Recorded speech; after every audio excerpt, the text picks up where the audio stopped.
This year says run these streams when the kids are in school. Got kids hiding behind Star Wars characters with no knowledge. Half of them can't even spell. Blame City and the refs because your club is weak. Flappers. Go on, lad. Go on, funny. Dan, we need to get rid of Trossard. He's cost us 3 times this season. You know, Trossard, Jesus, Martinelli, and Sterling, their futures are all up for grabs this season, and we're 11 games in. That's never a good sign because I like Trossard. I've got a lot of time for him, and I love Martinelli.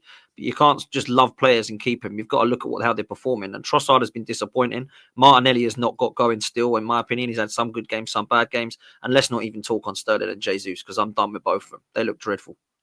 Sterling's a non-starter anyways, and I don't think we're ever going to see the best of Sterling purely because you're not going to get a run of starts, man. I mean, we can hide behind, or some fans hid behind the whole he's worked with Arteta before. I do think some Arsenal fans have this little weird thing where any player that looks a bit broken or down on their luck, Arteta can just get a tune out of them, which is not the case. So this is what I mean by we're engineering our own issues. And for me, I agree with what Dan's saying because the Kroenkes have been the one consistent variable, right? But the club keep telling us it's a collaborative thing. As much as I think Edu has shown incompetence, if I now flip that and say, what if Edu and his scouting team are suggesting targets and Arteta's not following them? Because when you do read these articles, you do hear there was concerns about signing David Raya, which has worked out when we had Ramsdale at the time, or signing another left back when we had Calafiori, or actually wanting Mikel Moreno. It seemed, and they always say Mikel Arteta pushed for that. So how much is Arteta to blame? How much authority does he have? I think Arteta's to blame, bro. I think Arteta needs a David Dean. He needs a David Dean. I'm not comparing him to Arsene Wenger, but if he is to stay here and this is going to work, he needs a David Dean, someone that can stand up to him and say, do you know what? You're going a bit too mad. Let's do X, Y, Z. Yeah. Because at the same time, I think last season, I want to pick my words wisely. I think Havertz scoring those goals was a bad decision for Arsenal because I think it put a bit of complacency with his second half of the season with not going for that striker. And then ultimately, you find yourself in this situation where you get what you pay for. You've got players that are good, will give you some good moments. But again, the key thing is just getting over the line, trying to capitalize on this City team at the moment with their 4 games or catch up with Liverpool. And we're not able to do that. Ask you guys a question, yeah. And the chat as well. I know there's a lot of Arsenal fans in here, yeah. Do you get the view or do you have an opinion that maybe your owners don't actually want to win? Like they're not that bothered about winning. Well, I just said, bro. I think they like to win. I don't think. No, of course they'd like to win, but do you think they really want to win? Like, I don't think I don't get that impression that they're serious. Like for me, yeah, I'll call my owners winning out is everything with the owners. If my club, I believe that my club is going to sign 1 or 2 players this January of quality, and I think they're going to spend a lot of money in the summer rebuilding because I believe that they're serious. And if they don't, I'll call them out, no problem. With you guys, I just never get the views that you're serious. I just don't think you are. I think you're right. They like to win, but are they really going to spend that extra 50, extra 70 mil to win? Nah, I don't think they are. That's where I go on, Dan. Before I go on. No, it's cool. I was just going to say let's just deep it. We've had January windows which are tumbleweed under the Kroenkes.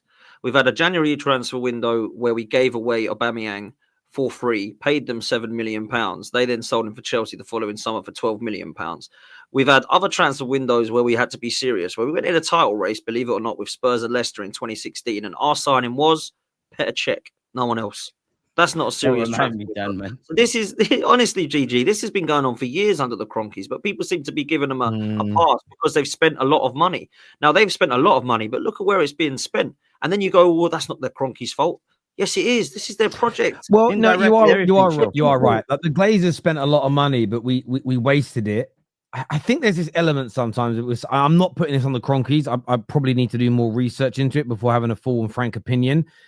But they have to spend some of the money. They can't take it all out the club because there'd be carnage. But it's do they go the extra mile? And the question I have: how much money have the Kroenkes put themselves personally into your club? Not buying it, but like actual.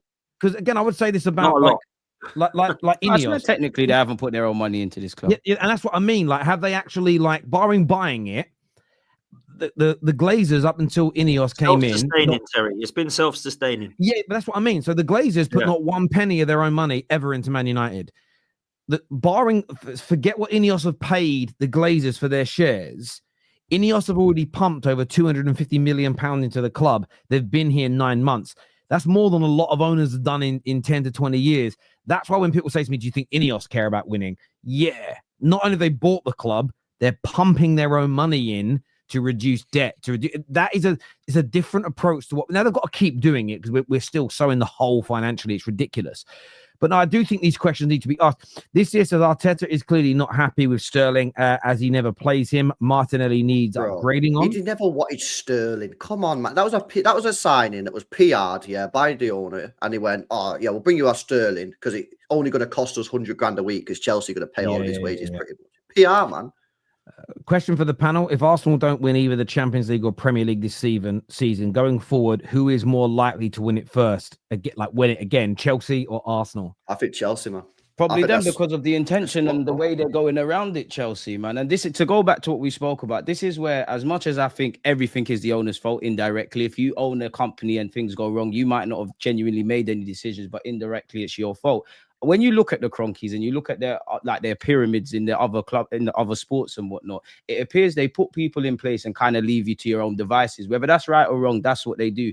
That's where I think on one hand you have to get the Kroenkes, but on the other hand you need to look at the people that were leading the ship. What I can't act like is that Mikel Arteta and Edu have not had money to spend and kind of fumbled the bag. There's been some signings that have worked out long term. There's been some that haven't, and this is why it's just a big mess at this moment in time. But to answer that, probably Chelsea, man, because of the intention behind it, unfortunately.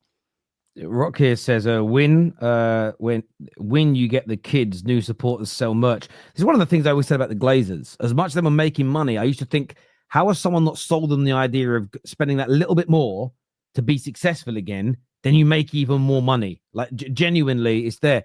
Didn't KSE give Arsenal a 0% loan for their cash?